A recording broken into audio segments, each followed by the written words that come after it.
Ya, Shalom Mejua-jua, Guru KKR. Di sini coba kami akan bagikan tambahan untuk melengkapi bahan pelayanan yang akan kami lakukan di Kebaktian Minggu tanggal 26 Februari. Tadi sudah sama-sama kita baca bahan Alkitab kita dari kitab Amsal 6 ayat 6 sampai 8 dan ada bacaan remaja Kolose 3 ayat 23 sampai 24. Untuk penjelasan teks tambahan yang bisa kami sampaikan selain yang ada di buku pedoman KKR, yaitu pertama kita ulas tentang Amsal 6 ayat 6 sampai 8. Jadi kitab Amsal dalam bahasa Ibrani disebut dengan masal dan kitab ini juga disebut dengan hikmat. Dan ini bisa kita kategorikan kalau di kitab-kitab itu sama dengan kitab Ayub, Mazmur, Pengkhotbah, dan Kidung Agung. Nah, kalau kita perhatikan bagaimana kitab-kitab ini, terkhususnya Amsal, kitab Amsal, mengajarkan bagaimana hidup dengan bijaksana. Amsal mengajarkan secara praktis ya apa yang kita lakukan supaya kita memperoleh kebijaksanaan, hikmat dalam kehidupan kita. Dan salah satunya adalah yang menjadi bagian teks kita pada hari ini, yang menjadi bahan kebaktian Minggu KKR di tanggal 26 Februari, di mana kita diminta untuk belajar dari semut, yaitu binatang yang sangat kecil dan sering dianggap justru mengganggu sebenarnya ya, ataupun di buku pedoman tadi bilang dia bukan binatang yang terkenal seperti misalnya harimau, singa gitu ya, ular dan binatang-binatang yang besar lainnya. Justru semut terkadang mungkin kita melihat ya agak sepele kan begitu ya, tapi itu luar biasanya Tuhan kita, dia bisa memakai apa saja, siapa saja untuk menjadi tempat kita belajar kan begitu ya Guru KKR ya. Nah, kita lihat tadi bagaimana kehidupan semut itu dikontraskan penulis kitab Amsal dengan para pemalas. Kita lihat bagaimana seekor semut itu bersikap proaktif, mampu melihat kesempatan dan mengambil inisiatif sendiri tanpa disuruh-suruh oleh pemimpinnya. Tadi itu dijelaskan di ayat 7 dan 8. Dan kalau nanti kita buka juga di kitab Amsal 30 ayat 24 sampai 25, ya, semut itu dikategorikan sebagai binatang yang sangat kecil dan tidak kuat. Namun sangat cekatan. Ya, Amsal 30 ayat 24 menyaksikan bahwa dia pandai sekali. Ya, semut mampu melihat musim dan menyediakan makanan untuk masa-masa sulit. Nah, hari ini ya dalam kebaktian Minggu KKR kita khususnya nanti kita mau diajak belajar sama-sama dari semut, di mana dikatakan ke dalam Amsal 6 ayat 7 sampai 8, biarpun tidak ada pemimpinnya, pengaturnya atau penguasanya, ia menyediakan rotinya di musim panas dan mengumpulkan makanannya pada waktu panen. Ya, luar biasa sekali semut ini kan.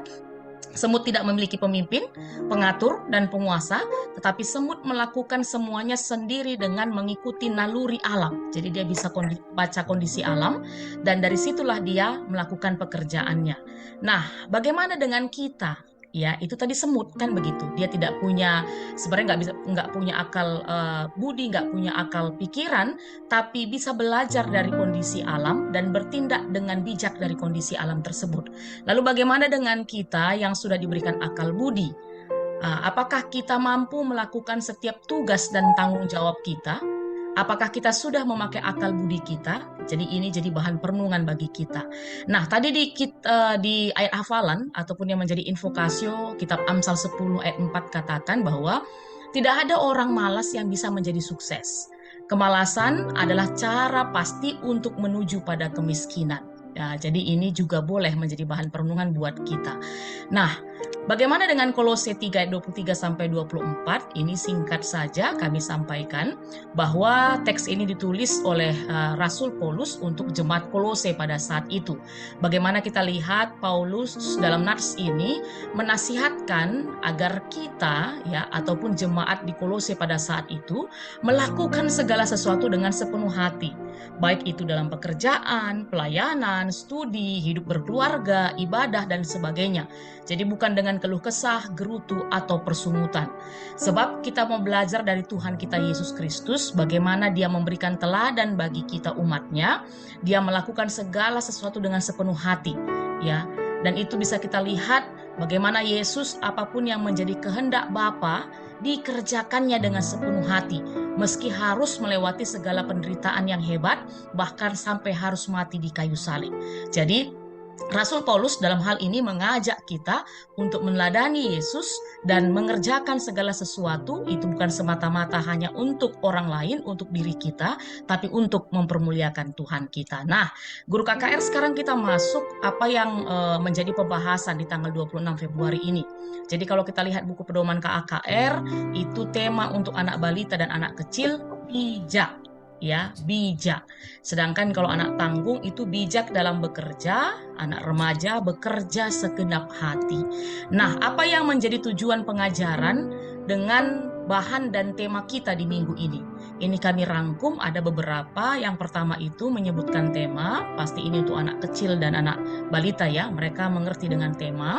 Lalu menyebutkan nama hewan dalam teks, lalu menceritakan bentuk perbuatan bijak dalam teks, memberi komentar tentang pentingnya sikap bijak, menyebutkan pengalaman tentang bekerja di rumah, menyebutkan akibat bekerja dengan segenap hati, lalu menyatakan tekad untuk hidup bijak. Itu nanti bisa kamu ajak guru KKR di anak balita dan anak kecil, itu bisa lewat nyanyian, di anak tanggung ataupun anak remaja bisa lewat kata mutiara atau vlog, ataupun dengan membuat status di medsos ya.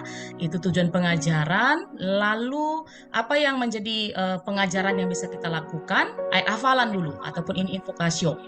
Amsal 10 ayat 4, tangan lamban membuat miskin, tetapi tangan orang rajin menjadi kaya. Metode cerita, alat peraga, boleh nanti kamu sediakan gambar anak membersihkan kamar atau menolong orang tua, menyapu halaman dan lain-lain. Lalu di sini ada rekomendasi untuk lagu-lagu pujian, talenta, hati-hati gunakan tanganmu, kita kerja sama-sama. Bentar ya. Kita kerja sama-sama. Atau nanti ada mungkin bisa juga lagu-lagu yang lain ya. Lagu-lagu lain seperti Anak Bijak, itu juga bisa. Atau juga lagu Si Semut yang kecil, itu juga bisa ya. Kami rasa mungkin nanti ada tambahan-tambahan lagu yang lainnya. Nah, sekarang kita masuk di kegiatan pengajaran Guru KKR. Kami ajak nanti kamu guru-guru KKR boleh sebelum memulai pengajaran dulu mengajak anak-anak bernyanyi. Mungkin ini di balita dan anak kecil masih bisa lagu Si Semut yang Kecil. Nanti nggak semua kami habiskan ya, ini hanya nggak nyampe 2 menit. Si semut yang kecil, Tahu ya lagu ini? Ya. Nah, itu nanti ya. Nah, setelah itu di kegiatan pengajaran, seperti anak balita dan anak kecil, tema kita kan bijak, kan gitu ya. Lalu di anak tanggung dan remaja juga ada kaitannya tetap dengan kata bijak. Nah, oleh karena itu, kamu guru KKR perlu menyampaikan apa arti dari bijak. Karena anak kecil atau anak balita mungkin belum sampai cara berpikirnya ataupun kosakatanya tentang kata bijak. Jadi kata bijak itu adalah sederhana bisa kita sampaikan satu sikap yang tepat ya. Sikap itu berarti perbuatan, cara kan gitu ya, yang tepat dan benar dalam menyikapi setiap keadaan ataupun kejadian ya, dengan menggunakan akal budi, dan yang paling utama adalah dengan iman. Dengan kita punya persekutuan yang baik dengan Tuhan, dengan kita rajin berdoa, kan begitu. Nah, lawan kata dari kata bijak, kan gitu ya, biar nanti anak-anak gampang memahaminya, itu ada bisa sama seperti lawan katanya ceroboh, kan gitu ya, ataupun sembarangan, ataupun bisa juga bodoh, kan begitu. Jadi dengan kata lain berarti bijak itu berarti dia cermat, dia tangkas, dia benar, dia pintar gitu kira-kira ya. Masih bisa kita samakan dengan kata bijak untuk untuk konsumsi kata-kata anak-anak kita. Nah, tadi kalau kita lihat kan gitu ya, sesuai dengan lagu yang kita nyanyikan juga di awal tadi, bahan Alkitab kita menjelaskan bahwa semut ciptaan Tuhan yang bijak. kan gitu ya. Ciptaan Tuhan yang bijak sehingga akhirnya para pemalas ya, orang yang ceroboh, orang yang bodoh, orang yang nggak mau bekerja itu diajak belajar dari semut. Nah, kenapa? Kan gitu ya. Apa tadi teks Alkitab kita bilang? Kenapa semut itu dikategorikan Tuhan kita sebagai tokoh ataupun sosok yang bijak? Kenapa? Itu ada beberapa poin yang kalau kita lihat tadi dari teks kita. Pertama itu adalah semut rajin bekerja. Ya, semut rajin bekerja. Walaupun tidak ada pemimpin yang mengatur, dia tetap mau bekerja. Dalam artian semut ini produktif kan gitu ya. Kalau untuk anak remaja nanti mungkin bisa, atau anak tanggung bisa kita pakai kata produktif. Dia mau bekerja, dia nggak mau hanya diam-diam, mager. Kalau orang anak muda sekarang bilang mager ya, malas gerak. Ataupun dia itu bukan golongan kaum rebahan. Kalau anak remaja pasti ngerti nanti itu. Ya, kaum rebahan yang kerjanya sikit-sikit, main HP sambil rebahan, nonton drakor sampai rebahan gitu ya. Semut nggak begitu. Setiap saat, setiap momen, setiap kesempatan dia manfaatkan dengan sebaik-baiknya. Dia mau bekerja, kan gitu dia. Dia adalah binatang yang produktif. Nah, kalau kita lihat semut, nanti mungkin guru kan boleh sediakan video banyak sebenarnya. Tadi kami sebenarnya mau ikutkan, tapi saking banyaknya ya sudahlah, nanti guru KKR juga bisa saya pikir. Banyak sekali gambar-gambar bagaimana cara kerja semut. Ya, kalau nanti kita lihat dalam video itu, semut itu bekerja dengan segenap hati. Ya, segenap hati, nggak tanggung-tanggung. Ya, apa yang sudah dikerjakannya itu diselesaikannya dengan sebaik-baiknya. Makanya tadi kenapa buku pedoman kita bilang bahkan dia bisa mengangkat beban yang 10 kali lebih besar dari tubuhnya. Nah, itu hebatnya semut. Kenapa? Karena dia bekerja dengan segenap hati, dengan tuntas dan jelas, tanpa bersungut-sungut atau tanpa gerutu kan gitu ya, tanpa menyalahkan orang lain. Ya, dia fokus saja, segenap hati, sukacita dia mengerjakannya. Itu yang kedua contoh yang bisa kita lihat dari semut. Lalu yang ketiga, bekerja sama dengan teman-temannya. Ini pun nanti kalau dengan kita memperlihatkan video tentang semut tersebut, ya begitulah semut. Dia nggak mau kerja sendiri, ya. Dia bukan single fighter. Dia mengajak teman-temannya bersama-sama sehingga akhirnya seberat apapun pekerjaan itu, serumit apapun pekerjaan itu, karena dengan bekerja sama melibatkan teman-temannya, semua jadi terlihat lebih ringan dan juga akhirnya lebih cepat dikerjakan kan gitu ya, ketimbang kita kerjakan sendiri. Nah, itu dia. Lalu yang keempat, sebenarnya masih banyak lagi nanti ya, tapi kami hanya ambil 4 intinya ini saja. Semut itu orangnya visioner, kan gitu ya. Dia punya goals. Untuk anak remaja bisa kamu gunakan bahasa itu nanti guru KKR. Dia visioner, tidak hanya melihat hari ini, tapi juga masa depan. Sehingga untuk masa depan, dia sebaik-baiknya mengerjakan apa yang ada di hari ini. Dan itu untuk masa depan, kan begitu ya. Dengan dia punya rencana, dia persiapkan segala sesuatunya dan dia kerjakan. Yang kita bisa lihat contohnya adalah semut mengumpulkan makanan di musim panas atau di musim panen untuk stok di musim dingin ataupun di musim hujan. Nah, itu dia yang menjadi alasan-alasan sehingga kita bisa melihat bahwa semut itu adalah ciptaan Tuhan yang bijak. Dan akhirnya Tuhan juga mengajak kita belajar dari si semut. Nah, apa aplikasinya untuk kita dan terkhususnya anak KKR kita kan guru-guru ya? Ya, dengan kata lain berarti kita mengharapkan lewat tema pada hari Minggu ini nanti anak-anak KKR itu menjadi anak-anak yang bijak. Dengan kita belajar mencontoh apa tadi yang sudah dilakukan oleh si semut, kan begitu. Apa saja itu yang bisa kita aplikasikan dalam kehidupan anak KKR? Yang pertama, ayo anak KKR itu harus menjadi pribadi-pribadi yang rajin, kan gitu. Jangan mau kalah dong dengan semut. Semut aja binatang kecil, mampu melakukannya, dia jadi binatang yang rajin, kan gitu. Kenapa kita manusia yang punya akal budi, dikasih kecerdasan, tidak mampu melakukannya? Oleh karena itu, mari jadilah orang-orang yang rajin. Dan salah satu contoh orang yang rajin itu adalah mau berinisiatif, membantu pekerjaan di rumah, kan gitu ya. Kalau bahasa kerennya ini mentalitas berkelimpahan, gitu guru KKR. Mentalitas berkelimpahan. Dalam artian kalau ada kegiatan atau hal-hal yang mau dikerjakan di rumah untuk anak-anak kita nih ya, untuk dari anak balita, anak kecil, anak tanggung, anak remaja, ini perlu sekali nanti kamu tanamkan. Kan gitu ya. Semut itu tadi dia bekerja tanpa harus disuruh-suruh. Nggak ada pun pemimpinnya, dia bisa kerja gitu. Nah, anak KKR juga begitu harusnya. Jadi jangan ditunggu disuruh-suruh dulu sama mamanya atau papanya, atau kakaknya atau abangnya, atau guru KKR-nya, atau guru sekolahnya, atau harus diawasi dulu baru selesai pekerjaannya. Belajar dari tema kita hari ini, dari firman Tuhan hari ini, harus berinisiatif, berarti mau menyapu, mengepel, cuci piring, bersihkan tempat tidur, pekarangan, menjaga adik, mengerjakan tugas-tugas di sekolah, kan begitu ya.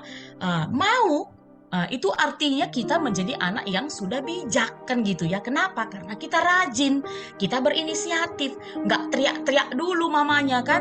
Nakku, sapu rumah, nakku kerjakan PR, nggak harus begitu dulu, kan gitu dia. Tapi kita mau berinisiatif. Jadi nggak ada salahnya nanti ini kamu tekankan ya guru KKR ya, supaya anak-anak kita baik hari ini dan kelaknya nanti menjadi pribadi-pribadi bermentalitas berkelimpahan. Itu kerinduan kita.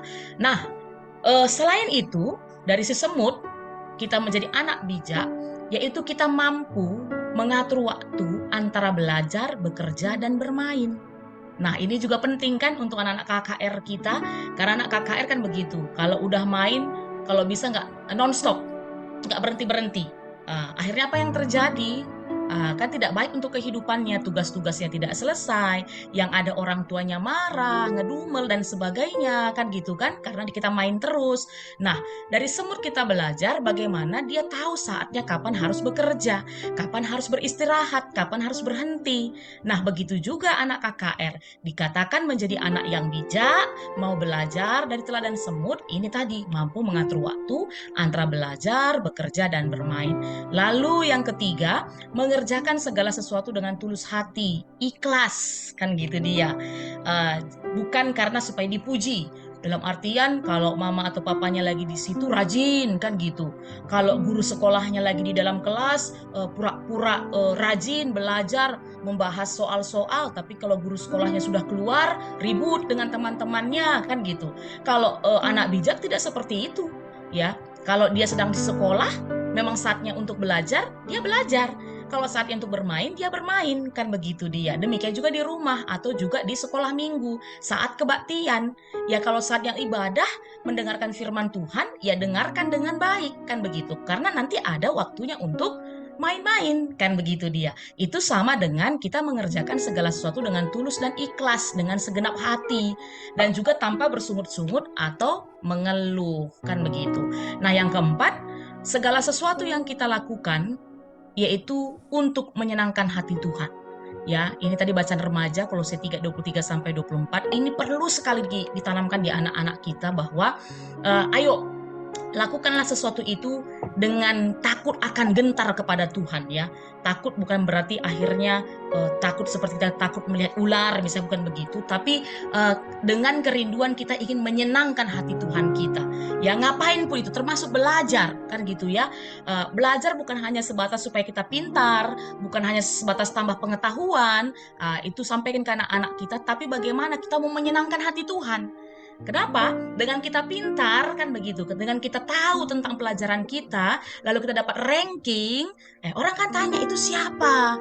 Oh itu si A. Oh si A itu anak Tuhan, orang Kristen. Akhirnya apa? Nama Tuhan kita termulia dari kehidupan kita. Coba dibandingkan dengan misalnya itu siapa kerjaannya merokok kan gitu ya, bolos sekolah, anak-anak remaja misalnya, setiap di sekolah tidur. Kalau diomongin guru, dikasih tahu guru melawan. Lalu orang tanya, itu orang Kristen, tengok itu begitu ternyata orang Kristen. Kan begitu dia kan? Nah, mari guru-guru KKR, keempat hal ini kami tanamkan. Ya tema kita ini sudah sangat biasa sebenarnya, tapi menurut kami sangat baik untuk menanamkan nilai-nilai ya kepada anak-anak kita bahwa perlulah mereka menjadi anak yang bijak.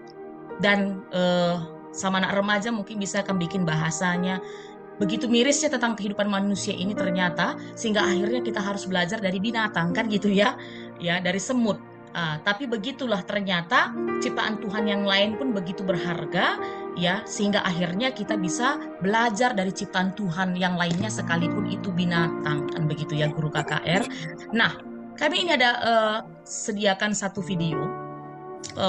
Ini hanya sebatas video motivasi sebenarnya, agar anak-anak kita lebih menghargai kehidupannya yang sekarang dan lebih termotivasi untuk memberikan yang terbaik atas kehidupannya tanpa unsur apa-apa ya.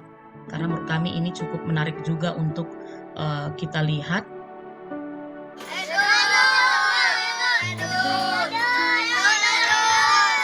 Ini yang bisa kami sampaikan Guru KKR. Selamat melayani buat kamu semuanya. Tuhan memberkati. Bujur.